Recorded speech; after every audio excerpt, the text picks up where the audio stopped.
Dans la vie quotidienne, on peut être victime d'accidents ou d'agressions causées par une tierce personne. Ces accidents peuvent générer des dépenses de santé. Il est important de les signaler par une procédure recours contre tiers. Pourquoi et comment? La Caisse primaire d'assurance maladie du Finistère nous donne des réponses. L'efficacité du système de santé et la maîtrise des dépenses, des conditions essentielles à la préservation du système français de protection sociale. Pour une juste répartition des responsabilités et une juste réparation financière d'un préjudice causé par une tierce personne et pouvant générer des dépenses de santé, il existe la procédure de recours contre tiers. Non, je ne connais pas du tout ce dispositif, je n'en ai jamais entendu parler. Je crois que c'est une assurance qui doit être contractée obligatoirement. Contre un chien, par exemple, qui échappe de la vigilance de son maître et qui va s'intéresser au mollet de quelqu'un, quoi.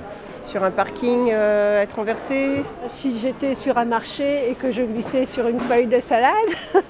Du côté du causeur de l'accident, d'avoir ne serait-ce qu'une prise de conscience de la situation. Si la Sécu se retourne contre une assurance de responsabilité civile, c'est des coûts en moins, quoi. La notion de recours contre tiers, pour bien la comprendre, il faut déjà définir la notion de tiers. Quand une personne est victime d'un accident, si elle identifie que l'accident est de la responsabilité d'une autre personne, c'est cette autre personne qui va être considérée comme le tiers. Et le recours contre tiers, c'est l'action qui va être engagée contre cette personne par l'assuré victime ou par la caisse primaire d'assurance maladie. Les situations dans lesquelles on peut engager un recours contre tiers, elles sont très variées.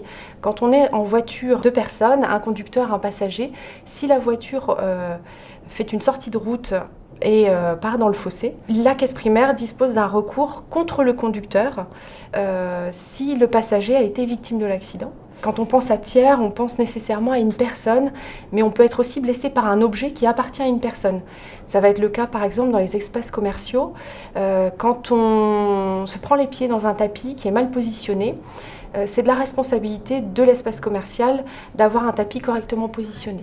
Ce qui va être vraiment important en revanche, c'est de pouvoir démontrer la responsabilité de ce tiers et donc de disposer des éléments suffisants qui vont parfois être des témoignages. Afin d'évaluer au mieux les frais médicaux imputables à une tierce personne, l'assurance maladie travaille en étroite collaboration avec des médecins conseils du service médical. Nous basons sur les éléments médicaux que nous avons dans nos dossiers. Et parfois, nous pouvons être amenés aussi à contacter les personnes directement pour avoir des éléments complémentaires, pour pouvoir avoir des documents médicaux. Et il est très important à ce stade de préciser que dans notre activité, nous sommes très attachés, très vigilants au respect du secret médical. Il ne faut pas que les gens hésitent à signaler des accidents à la caisse primaire ou à nous-mêmes.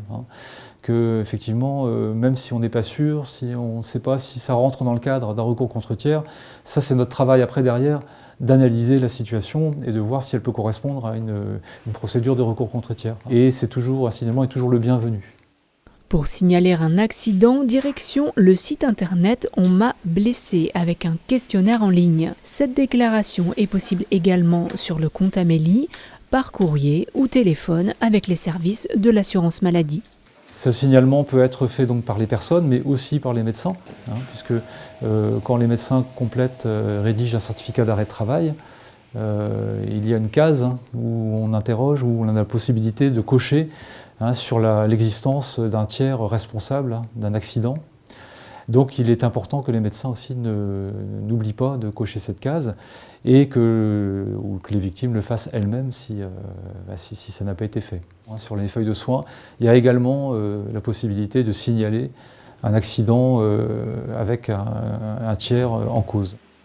Tous les accidents doivent être signalés à l'assurance maladie, même si les blessures paraissent minimes. Le délai dans lequel les assurés peuvent signaler les accidents, ça peut être signalé plusieurs années après le fait accidentel, mais ce qui va être compliqué, c'est de pouvoir recueillir les éléments qui vont démontrer la responsabilité du tiers. Il y a un intérêt aussi pour les victimes d'engager des procédures de recours contre tiers parce qu'elles vont elles aussi pouvoir obtenir une meilleure indemnisation, une indemnisation de préjudices qui ne sont pas couverts par les prestations que verse l'assurance maladie. Ça va être le cas par exemple du préjudice moral, de l'aménagement du véhicule ou du domicile. Le principal enjeu pour l'assurance maladie, récupérer les prestations versées à l'assuré victime auprès du tiers responsable et de son assurance. L'objectif, ne pas faire supporter par la collectivité le coût de cet accident. L'enjeu est très important puisqu'on va pouvoir récupérer près d'1 milliard d'euros au niveau national. Et ces sommes nous permettent de contribuer à la pérennité du système de santé.